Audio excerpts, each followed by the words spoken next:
ISKCON নিষিদ্ধের বিষয়ে আমরা শুধু ইসকন না, আমরা বলেছি জাতীয় স্বার্থের বিরুদ্ধে যারাই যাবে তাদের ব্যাপারে পদক্ষেপ নিতে হবে। আগামীতে দেশ কিভাবে শান্তি শৃঙ্খলার সাথে থেকে একটা কার্যকর নির্বাচনের দিকে আগাতে পারে সেই বিষয়গুলো নিয়ে আলোচনা হয়েছে এবং দেশ আমাদের সবার, জাতি ধর্ম দলমত নির্বিশেষে সবাই মিলেমিশে জাতীয় ঐক্য কীভাবে আরও সিমেন্টেড করা যায়, প্রশাসনে আরও কীভাবে গতি আনা যায়, এই সমস্ত বিষয় নিয়ে আলোচনা হয়েছে। পাশাপাশি আলোচনা হয়েছে দ্রব্যমূল্যের যে ঊর্ধ্বগতি, যেটাতে মানুষের কষ্ট হচ্ছে, এইটাকে লাঘব করার জন্য মানুষের সামর্থ্যের ভিতরে দ্রব্যমূল্যকে নামিয়ে আনার জন্য কী পদক্ষেপ নেওয়া যায় সেই সমস্ত বিষয় নিয়ে আলোচনা হয়েছে।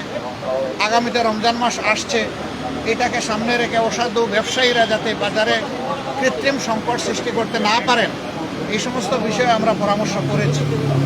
এর পাশাপাশি আইন শৃঙ্খলা পরিস্থিতি নিয়ে অনেক আলোচনা হয়েছে, দেশে সম্প্রতি ঘটে যাওয়া কিছু বিষয় নিয়ে আলোচনা হয়েছে। এই সকল আলোচনায় আমরা একমত হয়েছি যে দেশবাসীকে সাথে নিয়েই দেশকে সামনের দিকে এগিয়ে নেওয়ার চেষ্টা করতে হবে। আর দেশের স্বার্থবিরোধী কর্মকাণ্ডে যারাই জড়িত থাকবে তাদেরকে অবশ্যই আইনের আওতায় আনতে হবে। আইনের আওতায় এনে দেশকে শান্তি শৃঙ্খলা ফিরিয়ে দিতে হবে এবং এর জন্য প্রয়োজন হচ্ছে সর্বোচ্চ জাতীয় ঐক্য। দল মত ধর্ম ভিন্নতা থাকবে, এটা খুব স্বাভাবিক, কিন্তু জাতীয় স্বার্থের জায়গাগুলোতে আমরা যেন সবাই একমত থাকতে পারি, ঐক্যবদ্ধ থাকতে পারি। আপনাদের মাধ্যমে আমরা সেই আহ্বান জানাই এবং আমরা সেখানে ওইটা তুলে ধরেছি।